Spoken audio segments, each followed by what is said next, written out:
근데 한번 뵀던 것 같아요. 제가 낯이 익은데요.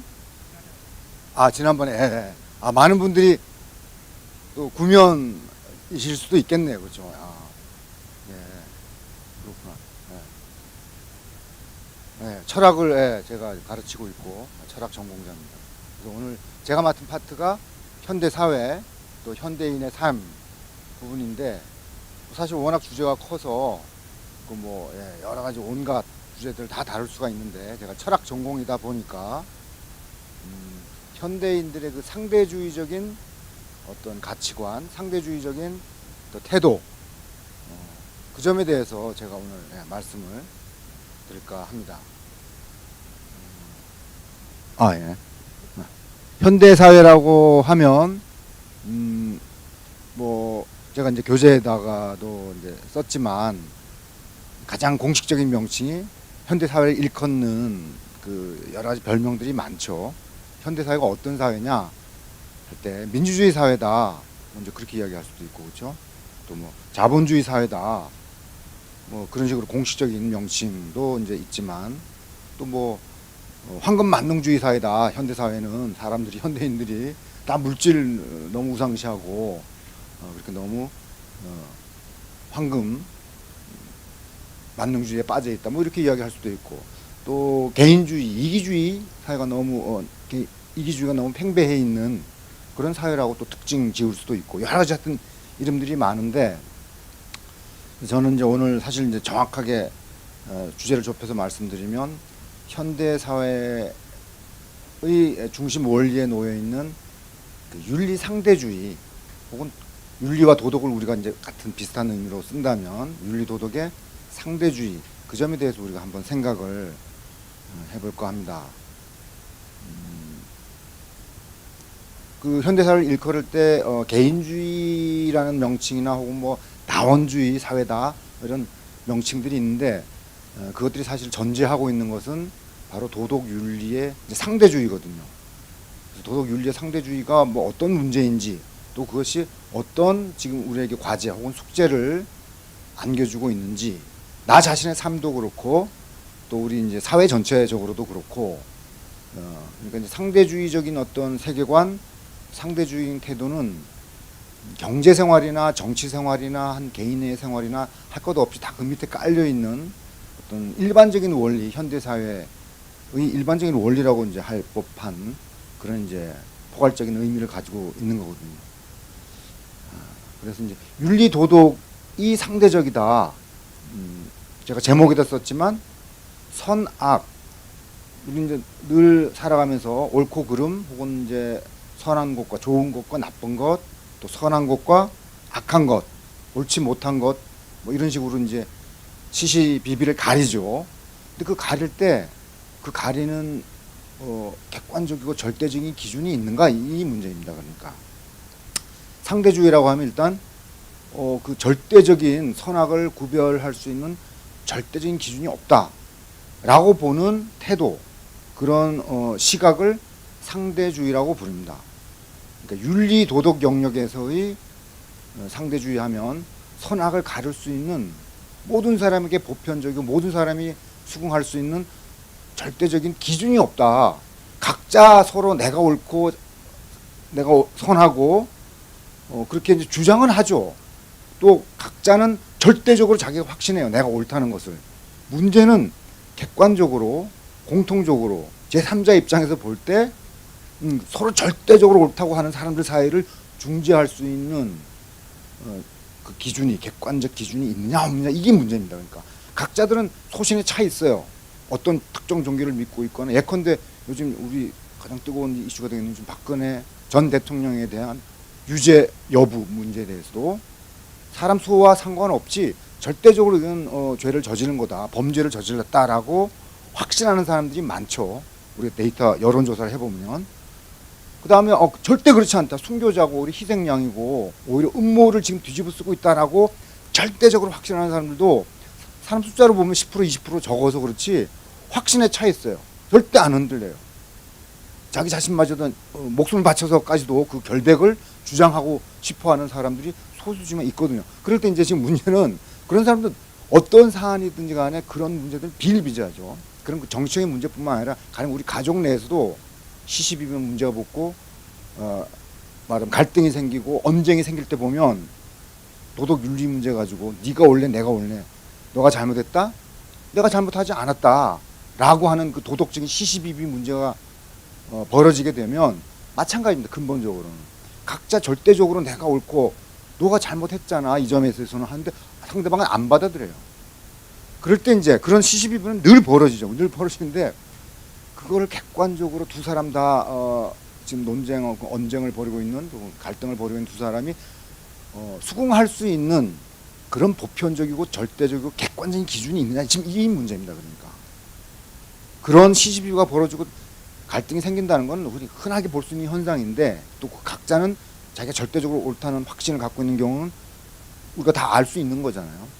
우리가 생각해야 될 문제의 초점은 상대주의의 핵심은 뭐냐면 그런 시시비가 벌어졌을 때 그걸 조정할 수 있는 혹은 해결할 수 있는 혹은 어느 쪽이 옳다라고 갈등을 종식시킬 수 있는 객관적이고 보편적인 기준이 있느냐 없느냐. 상대주의는 없다라고 생각하는 이론을 상대주의라고 부릅니다. 그러니까 상대주의의 반대말은 이제 절대주의가 되겠죠. 근데 문제는 이제 지금 윤리 도덕 문제라고 그랬죠. 옳다 그르다 범죄를 저질렀다 안 저질렀다 유죄다 무죄다 뭐 이런 문제 다 도덕 윤리 문제죠. 법적이고 도덕 윤리 문제는 근본적으로 옳다 그르다 선악의 문제잖아요. 사실은 우리가 좀 넓게 생각하면. 근데 사실은 이 도덕 윤리가 상대적이다라고 그 할 때 그 문제가 얼마나 심각하냐면 바로 도덕 윤리야말로 인간을 인간답게 하는 가장 중요한 특징이거든요.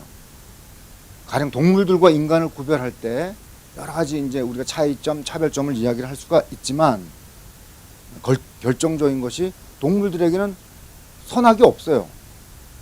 일체 자연계에는 식물계도 그렇고 동물들도 인간을 제외한 동물 세계에서는 선악을 가리거나 옳고 그름을 따지는 일이 없다 이 말이에요. 그냥 본능에 따라서 사실처럼 모든 삶들이 그냥 펼쳐질 뿐이지.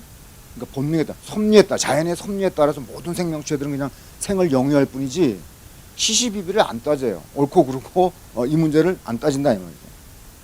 그걸 칸트가 이제 가장 극적으로 칸트라는 철학자가 도덕 윤리가 혹은 뭐 법까지도 포함해서 법도 근본적으로는 다 선악의 문제거든요. 살인하지 말라, 도둑질하지 말라, 간음하지 말라 다 도덕 윤리의 문제죠. 근본적으로 도덕 윤리 문제 가운데서 가장 어떤 인간 생활에 사회 생활에 꼭 필요한 최소한의 어떤 그 규칙들 그걸 이제 법적 코드로 만들어서 이제 법이 집행하는 거죠. 잠시 첨언하면 예를 들어서 전철에서 어른에게 나이 많으신 어른에게 자리를 양보 안 하는 젊은 사람이 안 하는 경우 자는 척하고 있거나 그러면 그건 도덕적으로는 비난받아요. 도덕적으로는 떳떳하지 않은 거예요. 그 젊은 사람의 행동은 도덕적으로 지금 옳지 못한 행동을 하고 있다 이 말이에요. 젊은 사람이니까 노약자에게 자리를 양보하는 것이 인간의 미덕이거든요. 인간다운 행동이고 인간성을 실현하는 거예요. 그런데 귀찮으니까 피곤하니까 젊은 사람들도 불구하고 노약자 앞에 서 있는데도 불구하고 안 일어나잖아요. 도덕적으로 질타를 받아요. 사람들이 지금 대놓고 이야기는 안 하지만 마음속으로 젊은 놈이 아이고 벌써부터 싹수가 노랗다 이런 식으로 도덕적으로 다 비난을 하고 이맛살을 찌푸리죠. 도덕적인 지금 그 코드에 저촉되는 지금 행동을 하고 있는 거예요. 그 젊은 사람은. 그렇지만 경찰이 체포되지는 않죠. 법이 나서지는 않아요. 법적으로 지금 범죄 행위를 저지르는 건 아니에요. 자리 양보 안 한 것은. 그렇죠? 그러니까 도덕 문제는 해당되지만 실정법 위반 행위는 아니다 이 말이에요. 그런데 같은 전철에서 예컨대 타인의 뭐 이렇게 핸드백 같은 걸 매리한 면도칼로 찢어가지고 속에 있는 물건을 본인 모르게 절취하면 그때는 이제 법이 나서죠. 법이 나설 뿐만 아니라 그건 기본적으로 도덕적으로 도둑질에 해당되는 거니까 도덕적으로 당연히 비난받는 행동이에요. 그러니까 도덕과 법이 동시에 다 나서죠. 반면에 앞서 자리 양보 안 한 그런 이제 경미한 사안 같은 경우에는 도덕만 나서지 도덕만 개입을 하지 법까지 나서지는 않아. 그런 문제까지 일일이 법이 나서가지고 뭐 벌금을 물리고 뭐 수갑을 채우고 이렇게 하면 너무 이제 복잡해지니까 그래서 인간 사회의 질서를 유지할 수 있는 최소한의 법적 그런 윤리적 요소들만 법 실정법화해서 그걸 위반할 경우 이제 여러 가지 신체적인 또 처벌에 이제 나서는 거죠.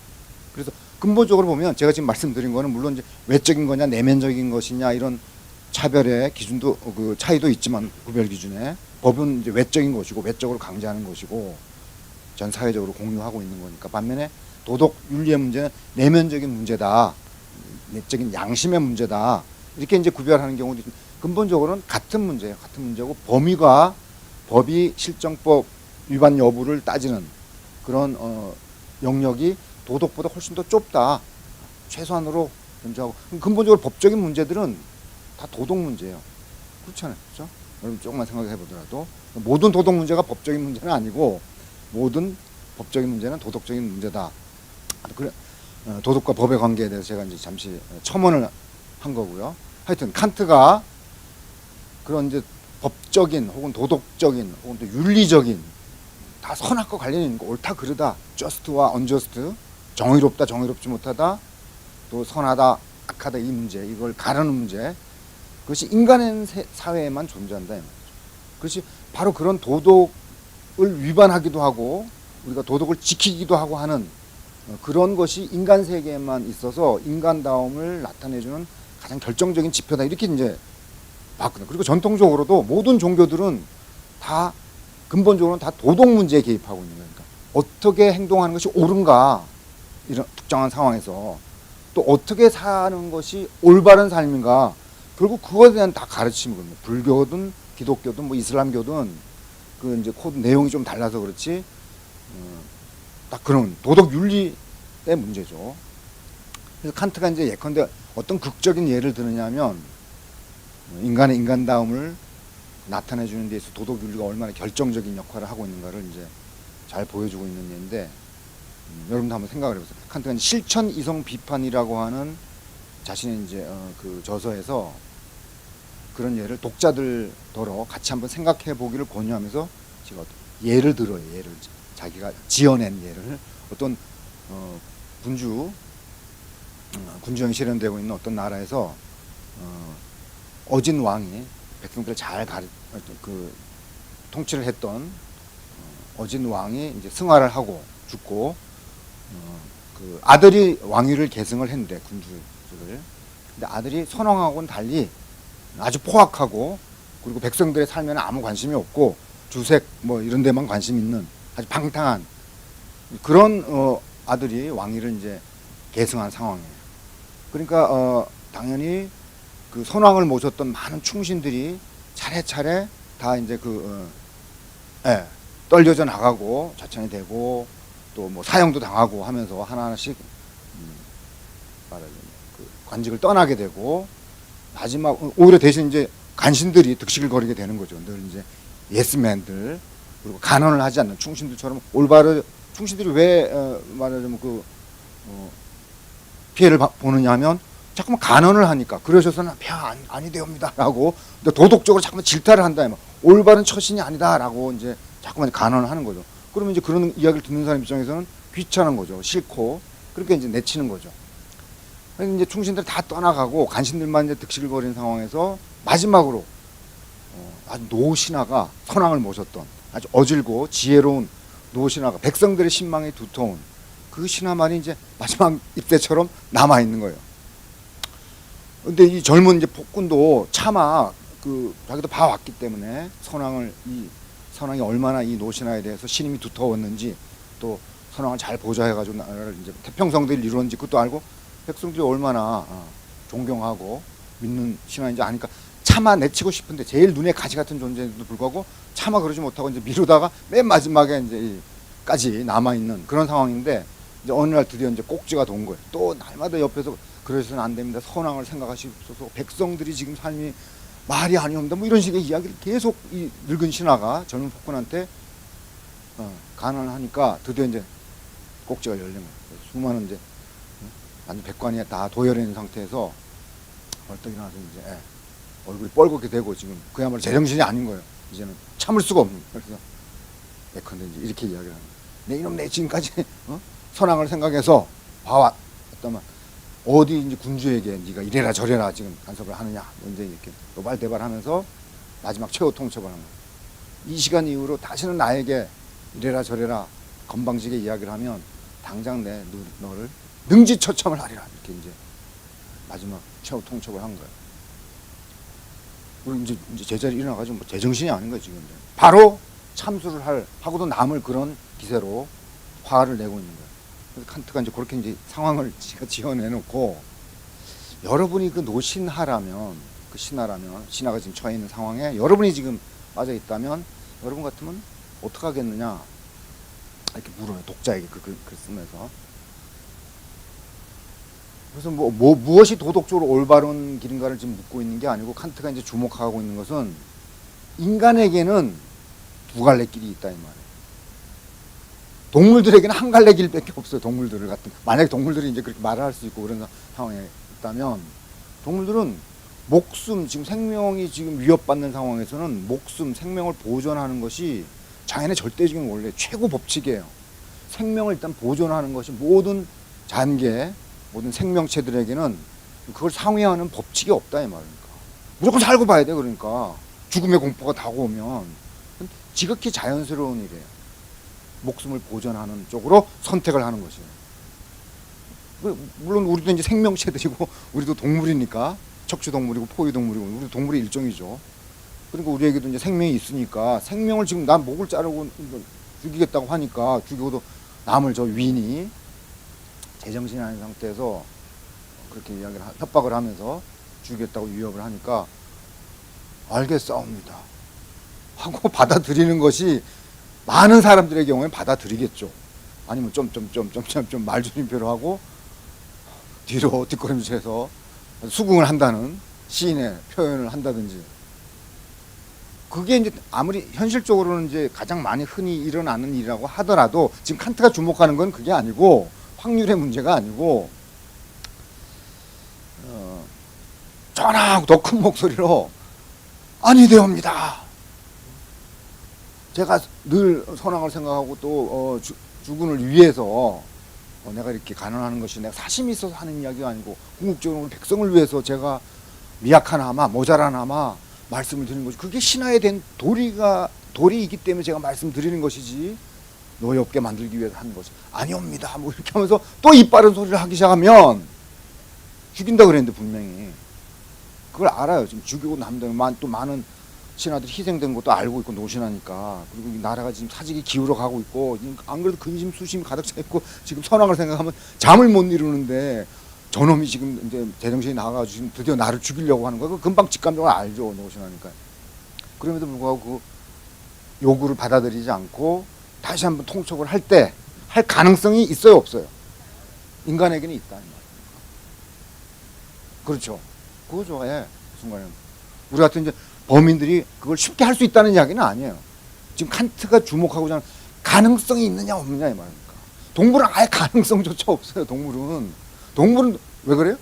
도덕이 없기 때문에 그렇다 이 말입니다. 도덕을 안 따져요. 선악을 넘어서 있어요. 동물들은 선하지도 않고 악하지도 않아요. 그러니까 오로지 그냥 본능적일 뿐이고, 자연의 생명의 그 법칙을 따라갈 뿐인 것이지, 아예 모르기 때문에 그걸 선택할 수가 없어요.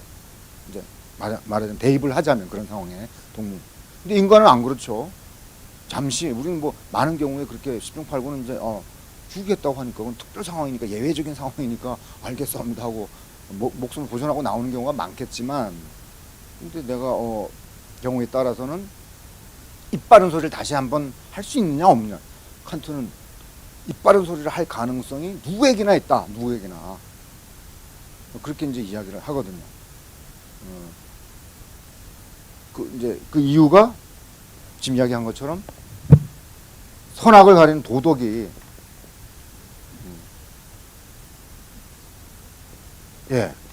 선택의 가능성이 있는 거예요. 그래서 죽음을 피하는 그런 상황에서 죽음을 피하는 행동, 알겠습니다, 다시는 그러지 않겠습니다 하고 뒷걸음쳐서 물러나올 때, 그때 그 사람의 행동을 지배하고 있는 원리는 자연법칙이라고 이야기합니다. 생명보존 법칙은 자연법칙이에요. 자연스러운 행동이다 이 말이니까. 반면에 만약에 입 바른 소리를 다시 하고 다시 간언을 할 때 그 행동은 자연스러운 행동이 아니에요. 그러니까 본능적인 행동이 아니다 이 말입니까. 그때 그 사람의 행동을 지배하는 것은 바로 도덕 법칙이다. 도덕률이라고도 해도 되고, 도덕률, moral law, 이건 natural law 이렇게 이야기를 하죠. 자연 법칙, 자연과학자들이 탐구하는 자연법, 생물학자들이 탐구하는 그 생명의 법칙에 따르면 생명을 보존하는 것이 지극히 자연스러운 반면에 요거는 인간 세계에만 있다 이 말입니다. 도덕 윤리에 이거를 이건 이제 극단적인 예죠. 극단적인 예이긴 하지만 제가 아까 들었던 예, 전철에서 젊은 사람이 몸이 피곤한데도 불구하고 노약자가 자기 앞에 섰기 때문에 앉은 자리가 없을 때 일어나는 행동 있잖아요. 그 자연스러운 행동 아니에요. 도덕적인 행동이다 이 말이에요. 도덕. 내가 몸 피곤하니까 그냥 앉아 가고 싶어하는 마음은 지극히 자연스러운 거예요. 그 자연 법칙의 관점에서 보자면 내가 내 자신의 유리함 혹은 편안함, 행복함을 추구하는 것은 지극히 자연스러운 일이죠. 그렇지만 그런 경우는 이제 극단적인 예가 아니고 많은 젊은이들이 일어나거든 실제로. 아 여기 앉으세요 하고 요즘 예전에 비해서는 점점 빈도가 많이 줄어들었지만 그래도 요즘 발탁발탁 일어나는 젊은이들이 있다 이 말입니까. 왜 일어나느냐? 도덕적으로. 그게 옳다고 생각하기 때문에 하는 거죠. 그러니까 그 경우는 이제 극단적인 예가 아니까 많이 더 아까 그 신화의 경우하고 다르게 선택하기가 도덕의 길을 선택하기가 더 쉽죠. 근데 이제 그 중간 예도 죽음을 선택하느냐 마느냐의 문제가 또 아니고 자리를 선택하느냐 양보하느냐 마느냐 그 중간 경우를 내가 한번 이제 마지막으로 들어보고 그 다음 이야기를 우리 넘어갈게요. 이 도덕 문제와 윤리 문제가 우리 삶과 얼마나 직결되어 있고 또 심각한 문제인지를 다시 한번 환기시키기 위해서 제가 예를 하나 더 들자면 어떤 젊은이가 대학 졸업을 하고 집안이 가난해서 홀어머니 모시고 사는 거거든요. 이건 제가 지어낸 예예요. 그런데 요즘 청년 실업이 워낙 심각해가지고 홀어머니 모시고 어렵게 사는 과정에서도 워낙 성실한 학생이라서 8학기 내내 올 A를 받고 장학금을 받아서 어머니를 도와드리는 어머니 이제 시장에서 행상도 하시고 한 가난한 집안에서 성장한 학생인데 드디어 이제 자랑스럽게 대학을 졸업해가지고 사회에 나가서 떳떳하게 공부한 그 전공 지식을 갖고 열심히 사회 봉사도 하고 자기 돈도 벌고 그래서 어머니도 이제 좀 휴식에 하려고 했는데 청운의 꿈을 품고 졸업을 하고 이제 사회 문을 두드렸는데 취직이 안 되네. 1년 내내 수십 번을 이력서를 넣어도 이력서가 안 받아들일 아예 뭐 면접 보러 오라는 소리도 없고 그런 경우가 부지기수고 가만히 콩 나듯이 이제 가끔 와서 면접 보러 오라고 해서 가서 봤는데도 여지없이 떨어졌다 이 말이야. 1년 내내 그렇게 빠꾸먹 맞고 나니까 죽고 싶은 거예요. 이게 이제 신문에도 그렇고 이 청년 실업이 보통 문제가 아니고 금방 해결될 문제도 아니고 그리고 막상 당해 보니까 눈앞이 캄캄하다. 그래서 이제 이 학생이 근데 젊은 사람이 마지막으로 공무원 시험 이제 아무런 그런 개인 기업이 아니라 당당히 실력으로 어떤 합격 불합격이 결정된 공무원 시험에 그 뭐 엄청나게 경쟁률이 높다고 하지만 죽으라고 하고 그 다음에 시도를 해가지고 드디어 됐다. 곧 쳐봅시다. 됐어요. 이제 천하를 얻은 듯한 기쁨과 감격이 키워서 이제는 뭐예요? 국민들이 준 세금, 돈으로 내가 열심히 국민을 위해서 공무원으로 일만 하면 되기 때문에 신난 거죠. 그래서 이제 출근을 하기 시작해서 공무원 이제 첫 출근을 하기 시작을 했는데 열심히 일했죠. 원래 성실한 학생이니까. 그런데 한 6개월쯤 지나고 나서 하루는 바로 직속 상관이 김군 잠시 와보게 해가지고 회의실로 부르는 거예요. 갔더니 이제 혼자 앉아 있는데 하얀 봉투를 김군한테 내미는 거예요. 이게 뭡니까? 받아 2개 이러는 거예요. 그래서 뭔지 모르게 안 해봤더니 5만 원짜리가 두툼하게 이렇게 있는 거예요. 20장도 넘는 것 같아. 받아. 이게 뭡니까? 이렇게 큰 돈을 저한테 왜 주십니까? 우리 이제 관할하고 있는 구역 있잖아요. 앞에 있는 구역. 거기 있는 김 사장이 아마 유흥업소 뭐 이런 데 있다고 쳐봅시다. 그래서 우리 수고한다고 이제 곧 추석에 오잖아. 그래서 우리 수고에 위로하기 위해서 준 거야. 다른 직원들도 다 받았으니까 자네 아직 얼마 안 됐지만 1년도 안 됐지만 워낙 성실하게 일하고 하니까 내가 특별히 챙기는 거야. 받아도 호러머니 모신다 그랬지. 뭐 아무튼 추석 때 요긴하게 쓰게 이런 거. 여러분 같은 받을 거야 안 받을 거야? 네? 뭐라고요? 아 영란번요. 아 근데 이제 은밀하게 해 지금. 우리 이미 다 받았다. 어? 아 그래도 안 돼요? 법이 무서워서 영란법 때문에 안 받으시는 거죠 지금? 아 좋아요. 네. 안 받으면 어떻게 돼요? 아, 못 견뎌요. 알다시피. 아 고맙습니다만 저 이런 돈 안 받겠습니다. 그럼 어떻게 돼요? 상관. 뭐? 이렇게 딱 돼요. 우리 같이 이제 우리가 남이가 하고 지금 이제 드디어 패밀리 지금 하니까 지금 포섭하고 있는 중이잖아요 지금. 그리고 다 이제 커넥션 바깥으로도 막 돼 있고. 아니 이제 제가 지어낸 예요. 우리 공무원들이 그렇다는 게 아니고. 그렇게 하면 따돌림 나간다 이 말이에요. 정말인가? 아 그렇습니다. 저는 안 받겠습니다. 저는 월급만 가지고도 충분합니다. 그러면 이제 흑빛이 되죠. 싸늘해지면서 알겠네. 가보게. 그다음부터 돌리는 거. 왜냐면 같은 행동을 팀으로 안 하고 생사고락을 같이 안 하겠다고 저놈이 잘난 체를 했기 때문에 이제 내밀한 이야기, 외적인 이야기 하겠고 뭐 지시하겠지만 진짜 중요한 내적인 여러 가지 이런 그건 이제 더 이상 같이 도모를 할 수가 없다는 게 이제 판명이 됐잖아요. 그러면 이제 내돌리기 시작한다 이 말이니까. 그리고 얼마 못 가서 다른 사람들도 그렇고 다른 동료들도 그렇고 경원시하게 되고 결국은 왕따 당해서 좌천되고 견디지를 못하게 돼 있는 거예요. 그러니까 내부자 뭐 이런 영화들 있잖아요. 그런 거 이너 서클이라고 부르는 것들. 물론 이제 아직 이제 초짜 공무원이니까 뭐 그게 현실성이 얼마나 있는지는 몰라도 예를 들면 그런 거죠. 그런 거 직장에서 보면 지금 제가 중간 예르라고 둔다 그랬잖아요. 자리 양보하는 거하고 뭐 목숨 걸고 이게 너무 극단적인 것 같으니까 이런 예들은 우리 흔히 비일비재하게 우리가 많이 맞닥뜨리는 문제. 우리가 늘 그런 도덕적인 선택의 상황에 내몰리는 건 아니에요. 근데 그 전철에서 어떤 학생이 피곤해가지고 밤새워서 공부하느라고 파김치가 돼가지고 앉아 있는데 나이 드신 양반이 자기 앞에 안 오면 그냥 편안하게 앉아서 가면 되죠. 그렇죠? 그럴 땐 도덕적인 선택의 갈림길에 서지를 않는 거예요.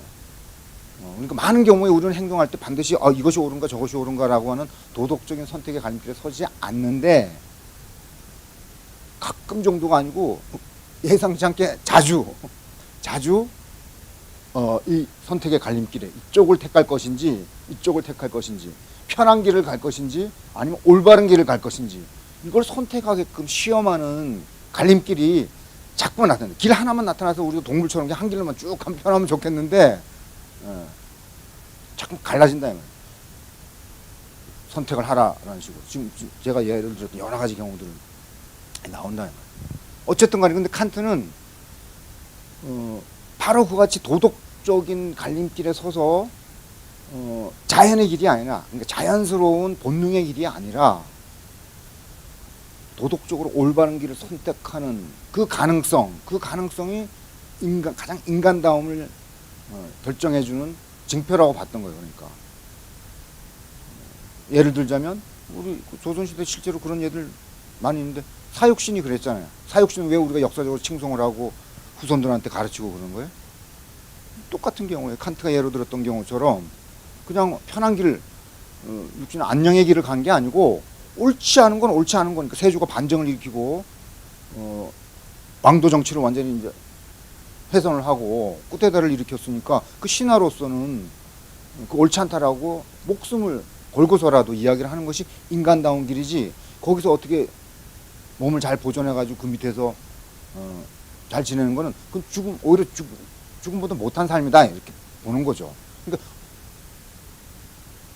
오히려 죽겠다 이런 뜻이죠. 그래서 죽음으로써 자신의 옳음을 끝까지 증명하고자 했던 그런 예들 흔하거든요. 사실은 우리 일반 사람도 흔하지 않지만 역사 여러분들 세계사나 우리 국사를 보면 흔해요. 역사를 전체를 보면 자주 그런 일들이 벌어지죠. 내부 고발자 이런 것들도 많잖아요. 우리 보면 아주 어렵지만 자기 어떤 육신의 영달 이런 걸 바라지 않고 내부의 비리 같은 거를 고발한다거나 폭로한다거나 그럼 이제 죽어나는 거죠. 이제 가시밭길을 가는 거예요. 근데 그 감수하고 그런 경우가 드물지만 자주 있는 거죠. 왕왕 있다니 왕왕. 어쨌든 하여튼 그 이제 우리가 그런 사람이냐 아니냐가 지금 초점이 아니라 우리 같이 생각해 볼 문제는 그만큼 윤리 도덕이 인간 역사에서도 그렇고 우리 개인의 삶에서도 그냥 동물처럼 어떤 육신의 편안한 길을 가능한 한 그것만을 추구하면 존 스튜어트 밀이 그런 이야기 했었죠. 나는 배부른 돼지가 되는 것보다 배고픈 소크라테스가 되는 게 더 좋다. 그렇게 이야기를 했죠. 배부른 돼지라는 게 뭐냐면 동물 같은 삶을 말하는 거예요. 자연 법칙에만 순응하는 그냥 올바른 길. 동물들은 다 이기적이에요. 자기를 돌보는 거예요. 내가 먹어야 되고 내가 생명을 보존해야 되고 그게 자연의 섭리예요. 내 한 몸 잘 건사하라고 하는 것이. 그것만 열심히 하면 돼 동물들은. 근데 인간은 그것도 잘 해야 되고 그것도 하기 힘들어 죽겠는데 그것뿐만 아니라 그걸 포기해야 돼요.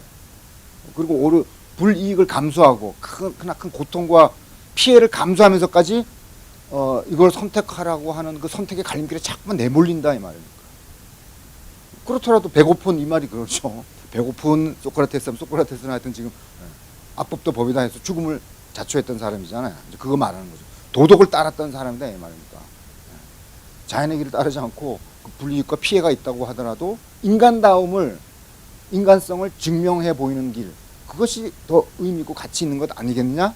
이게 이제 존 스튜어트 밀의 생각이기도 하고, 뭐 칸트뿐만 아니라 대부분의 철학자들이 그 점에 있어서는 그 이견이 없어요.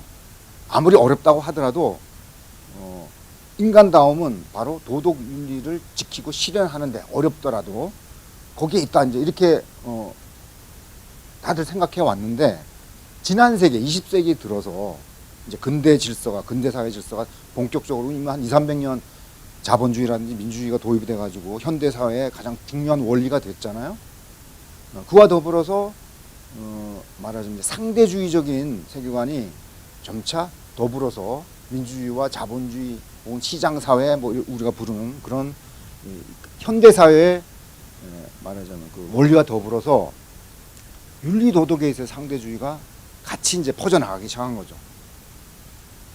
그래서 이제 과연 인간다움을 증명해주는 그런 도덕윤리의 지위가 지금 어떻게 현대사회에 들어와서 또 현대인들의 삶 속에서 흔들리고 있는지를 우리가 이제 한번 먼저 확인을 하고 그 다음에 또 그 문제의 어떤 심각성을 또 이제 다시 한번 확인하는 그런 순서를 이제 갖도록 하겠습니다.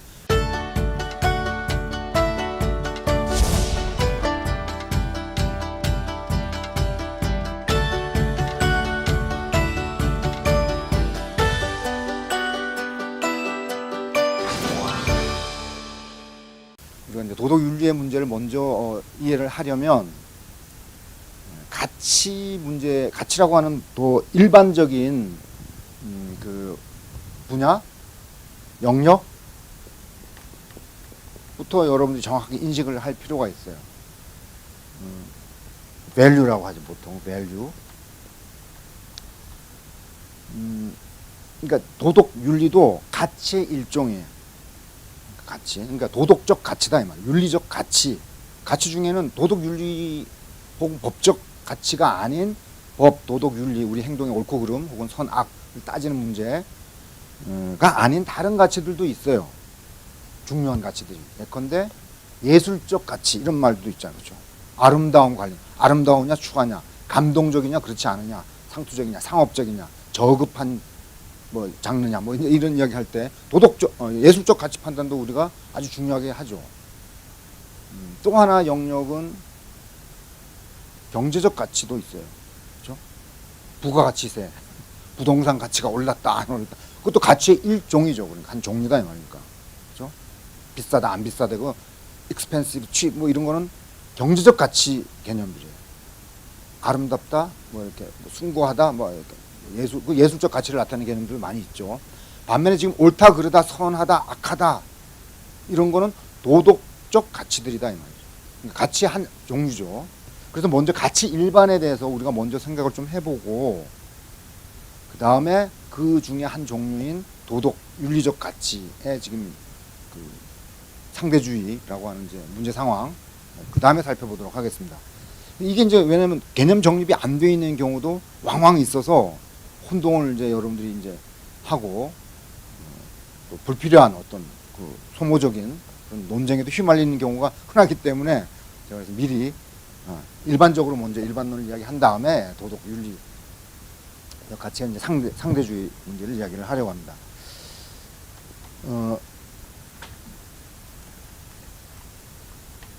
가치와 더불어서 여러분들이 생각해야 되는 짝 개념 혹은 대립 개념이지만 짝 개념이라고 할 수 있는 것은 사실이라고 하는 개념이에요. 사실. 근데 남자와 여자 그러면 짝 개념이죠. 서로 대립하는 개념이지만 다른 개념이 없으면 한 개념도 성립할 수 없는 그런 걸 우리가 보통 짝 개념이라고 그러죠. 페어. 남과 북도 그렇고 위아래도 그렇고 위가 없으면 아래도 없어요. 아래가 없으면 위도 없고 없으면 위는 아래가 아니고 아래는 위가 아니죠. 서로 대립하면서 상대방을 성립시키는 그런 개념이에요. 가치와 사실도. 그래서 이제 이걸 먼저 정확하게 여러분들 개념 정립을 해야지만 도덕 윤리적 가치의 지금 문제도 더 정확하게 여러분들 이해하실 수가 있는데 그러니까 간단히 이야기하면 그겁니다. 가치는 사실이 아니고 사실은 가치가 아니다 이 말이죠. 아까 남자는 여자가 아니고 여자가 남자가 아니듯이 위는 아래가 아니고 아래는 위가 아니듯이 서로 대립하는 개념이니까. 그래서 이거 월서스를 제가 쓴 거는 대립한다. 서로 가치 대 사실 대라는 말이죠. 우리말로 옮기면 어떻게 다른가를 우리가 생각하려면 가치의 대립과 사실의 대립, 더 정확하게 이야기하면 가치에 대한 생각의 대립하고 또 사실에 대한 어떤 판단, 사실에 대한 생각의 대립이 벌어졌을 경우에 그 양상이 전혀 달라져요. 무슨 말인가 하면 근데 예를 들어보면 지금 날씨가 먹구름이 지금 잔뜩 끼어가지고 먹장구름이 곧 막 비가 쏟아지려고 하는 바람도 불고 그런 날씨 상태라고 한번 우리가 가정을 해봅시다. 그 날씨를 보고 어떤 사람이 오늘 날씨가 아주 흐리다 예컨대 뭐 이렇게 판단했다고 그래요. 날씨를 보고 나서 그런 식으로 생각을 하거나 혹은 그걸 말로 혹은 글로 표현했다고 쳐봐요. 오늘 날씨가 아주 흐리다. 그 날씨를 보고 그런데 다른 사람은 오늘 날씨가 아주 맑다. 이건 뭐 제정신이 아닌 경우 아니고서는 이제 이렇게 판단할 것 같지는 않지만 가장 단순한 예를 들기 위해서 이제 똑같은 하나의 사실을 놓고 지금 날씨 같은 장소 같은 시각이에요. 지금 다른 장소 다른 시각이 아니고 거기서 두 사람이 서로 다른 이렇게 주장 혹은 판단이라고 해봅시다. 판단을 지금 내리면 이 경우에 두 대립하는 두 판단의 경우에는 두 판단 다 지금 목적으로 하고 있는 것은 객관적인 사실이죠. 객관적인 사실에 대해서 지금 판단을 내리는 건데 A는 이렇게 내리고 B는 이렇게 내렸다 이 말이에요. 이럴 때는 우리는 객관적인 사실과 일치하는 주장 내지는 판단을 우리는 참이라고 불러요. 참. true 이렇게 불렀죠. 영어로 하면 true.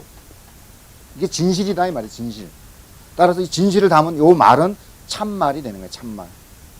참된 말이다 이 말이에요. 참된 생각이고 참된 판단이다 이 말이죠. 반면에 객관적인 사실, 팩트하고 일치하지 않는 요 생각, 요 주장, 요 말, 거짓말이죠.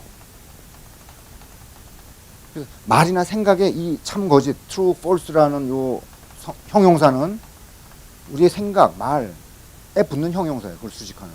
언제 참이라고 하는 형용사를 지니게 되느냐? 객관적인 사실과 요 주관적인 판단이 일치하면, 내용이 똑같으면 요 판단, 요 생각, 요 주장, 요 말을 가지고 우리는 참되다 이렇게 얘기를 한다. 그렇지 않으면 이제 거짓이다. 사실과 일치하지 않는다라는 뜻이죠. 근데 어쨌든 이 A, B 두 주장은 다 사실과 관련된 주장이에요.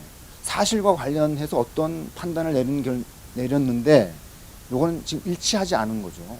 뜻하지 않게 어떤 이유에서 그런지 이런 잘못된 판단을 내렸는지 몰라도 하여튼 원래는 사실에 대해서 지금 다시 말해서 막다 흐리다 요 개념이 사실과 관련된 개념이다. 사실적 개념이에요. 그래서 이 판단 전체들도 그러니까 참된 사실 판단, 이거는 거짓된 사실 판단.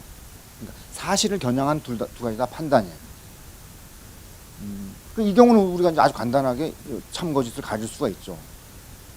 그런데 참거짓을 가릴 수 없는 경우가 허다하게 많아요. 사실 문제에 있어서도. 예컨대 과학적으로 학문적으로도 예전에 그 천동설, 그렇죠? 네. 지동설. 천동설은 천동, 하늘이 움직인다는 뜻이에요. 그러니까 태양, 별, 달 이것들이 움직이지. 지구가 움직이면 뭘 움직여? 지구 가만히 있는데. 태양은 움직이잖아. 동해바다에서 떴다가 중천에 옮겼다가 서산으로 지니까 별자리도 계속 바뀌고 달자리도 계속 바뀌고 하니까 하늘에 떠 있는 거 저것들이 다 움직이는 거지. 모든 인간이 오랜 세월 동안 철석같이 그게 참이라고, 그게 진리라고 믿어왔어요. 그 사실에 대해서. 그게 사실이지, 팩트지. 이렇게 주장을 해왔어요. 근데 일본의 유럽에서 코페르니쿠스라든지 갈릴레오라든지 뭐 케플러 이런 친구들이 과학자들이 다른 소리를 하기 시작하는 거죠. 지동설이죠. 아니야, 하늘이 움직이는 게 아니고 우리가 지금 발 딛고 있는 지구가, 땅이 정신없이 지 혼자서 미친 듯이 돌고 있고 어마어마한 속도로도 태양 주위로 돌고 있어. 자전도 하고 공전도 한다. 그 순간에는 그 새로운 이론이 나왔을 때, 그러니까 사실에 대한 상반된 주장이 이제 제출이 된 거죠.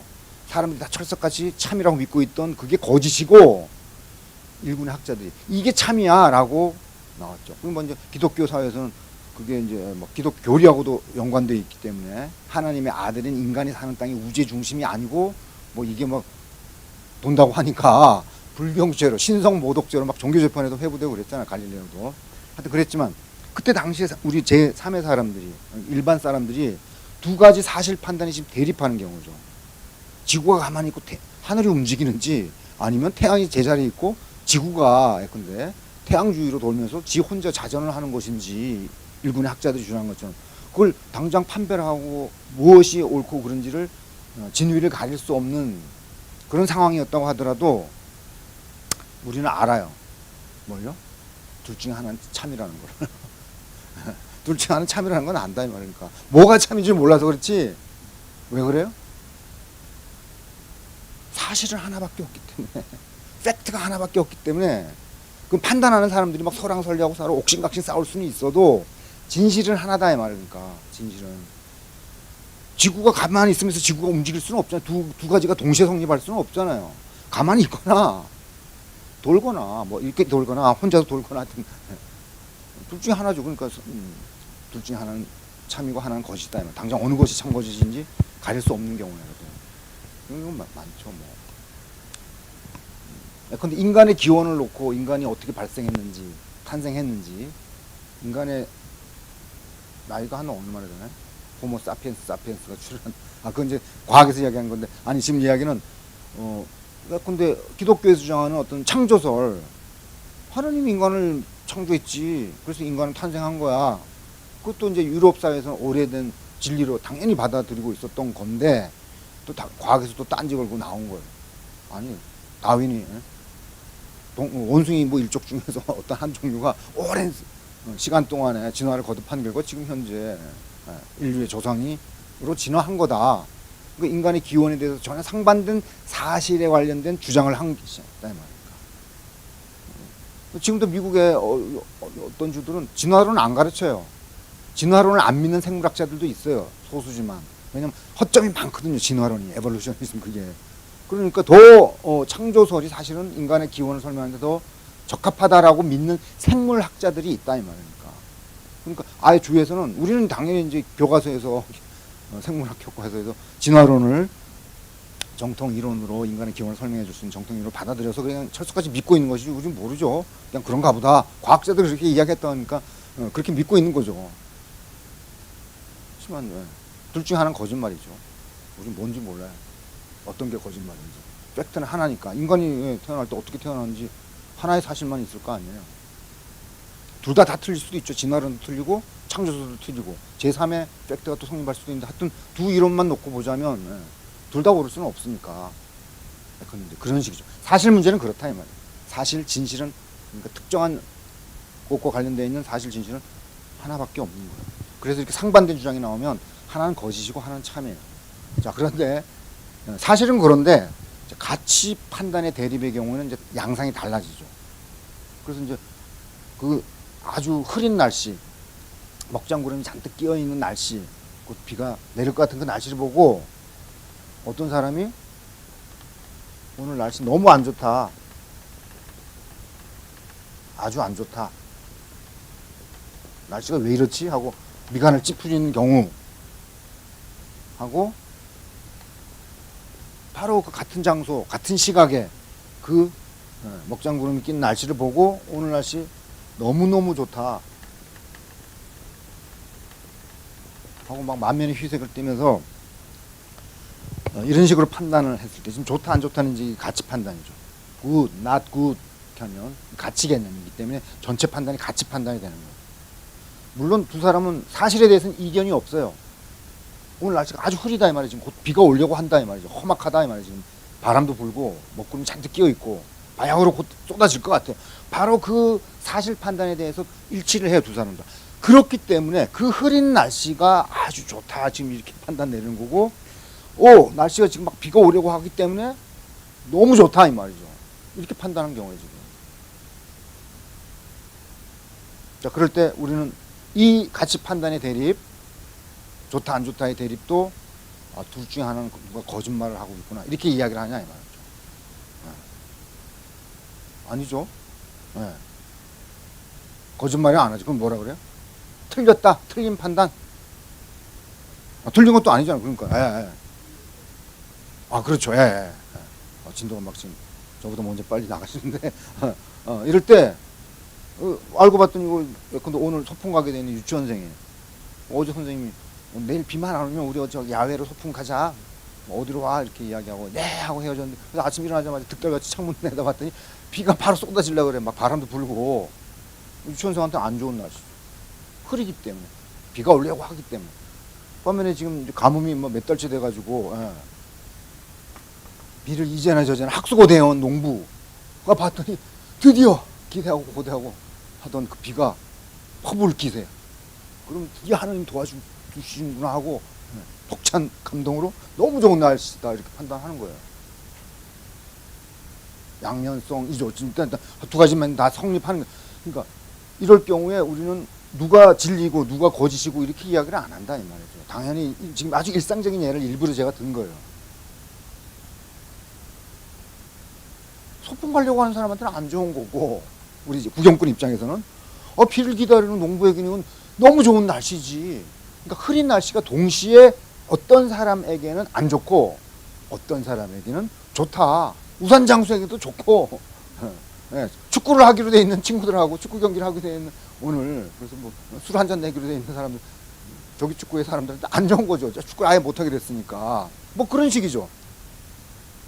그래서 지금 이제 우리가 주목해야 될 것은 왜 가치 판단의 대립의 경우에는 이와 같이 서로 완전히 상반된 가치 판단이 동시에 공존하고 동시에 수용이 되고 동시에 받아들여지냐면, 절대 진실이나 사실의 경우에는 그럴 수가 없다는 걸 우리 확인했어요.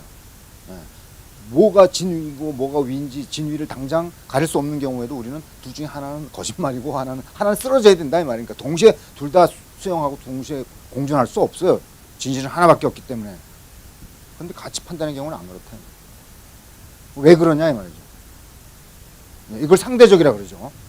유치원생에게는 똑같은 그 사실이 흐린 날씨가 유치원생에게는 이렇게 다가가는 거고 이렇게 보이는 거고 비치는 것이고, 또 농부에게는 이렇게 비치는 거죠. 이렇게 상대방에 따라서 다르게 값을 매기기 때문에 이 가치는 상대적이다 이렇게 이야기를 한다 이 말이에요. 일반적으로 가치는 그러니까 상대적이고 사실은 절대적이에요. 어떤 절대적인 사실이 진리인지는 모른다고 하더라도 사실은 딱 하나밖에 없고 진실은 절대적이다 이 말이에요.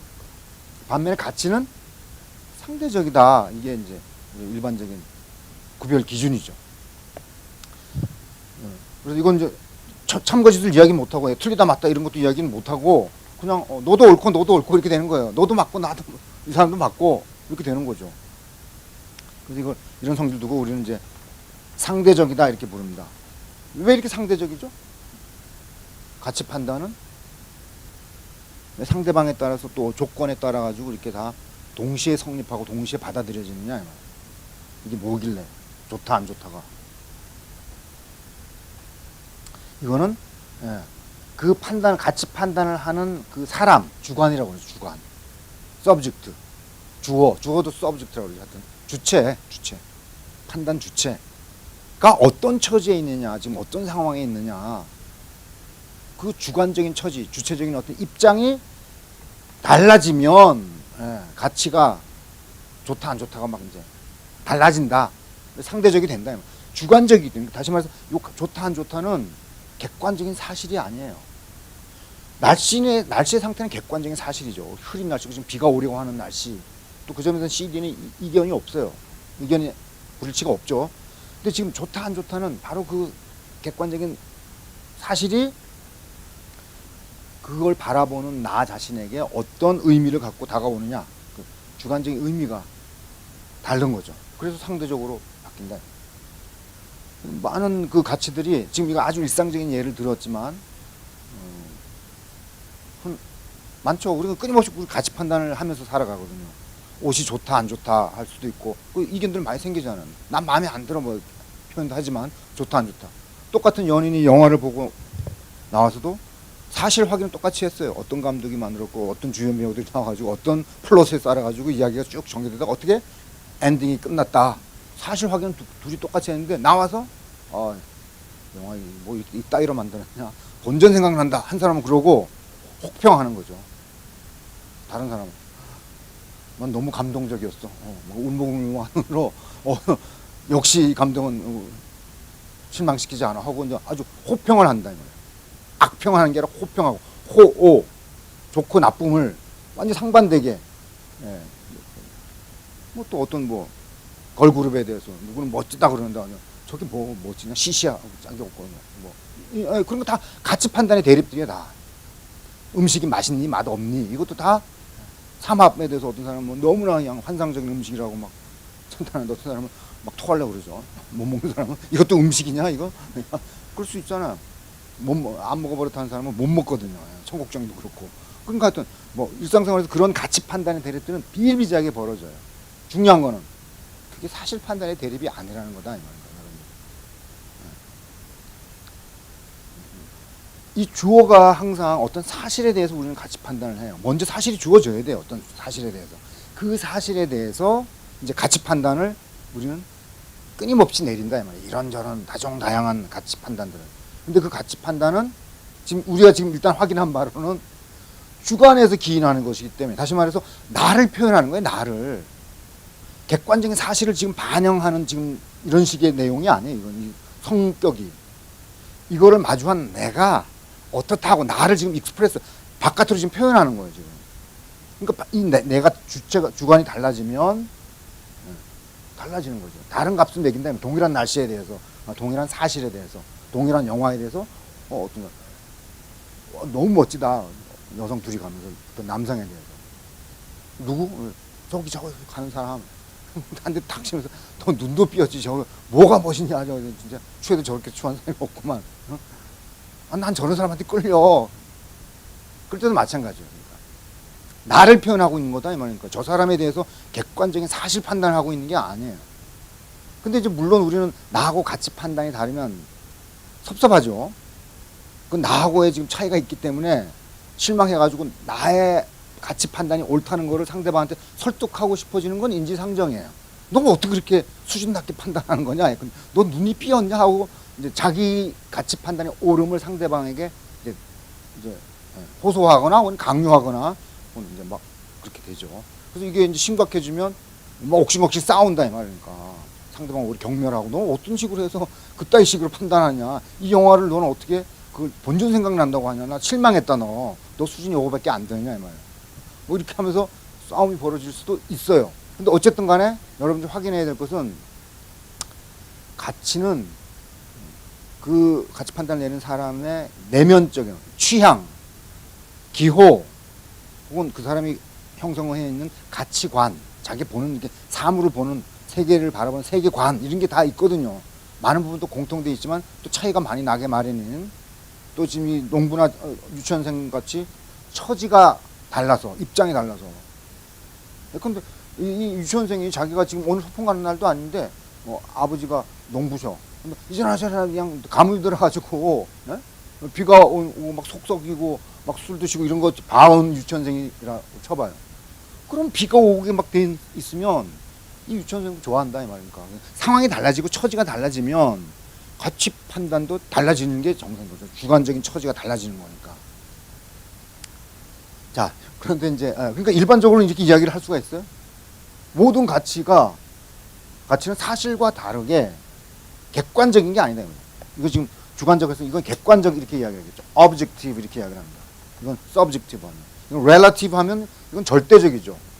absolute하다 이렇게 이야기를 합니다. 상대에 따라 가지고 뭐 이렇게 바뀌는 게 아니고 상대방을 암에 끊었다 이런 뜻이에요. 절대자 absolute 하면. 절대자는 한 명밖에 없어요. 나하고 마주보고 있는 상대가 없다 이 말이야. 상대가.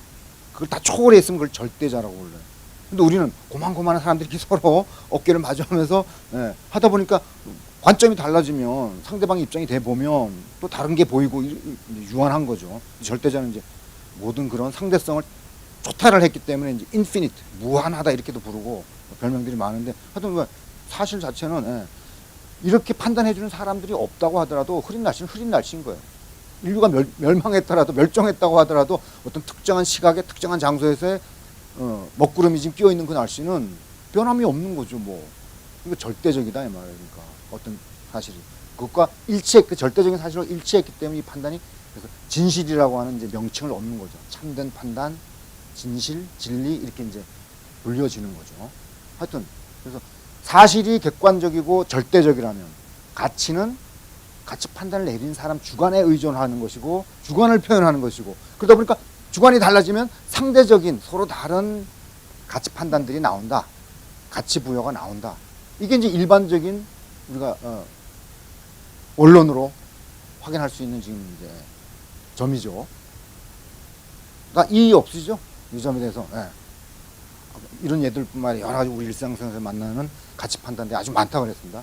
사실과 혼동하면 안 된다 이 말이죠.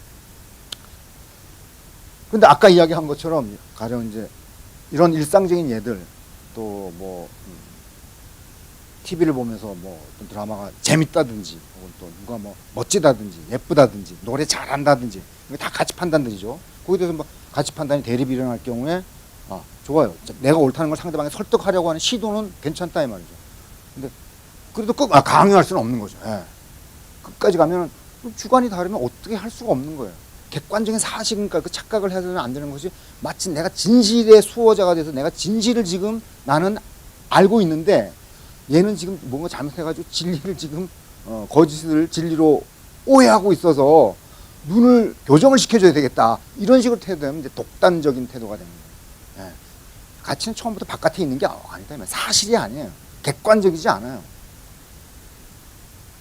그래서 이거 보면 말 들을 때는 여러분 당연하지 하다가 또 돌아서면은 가치가 진짜 주관적인가? 헷갈릴 수도 있어요.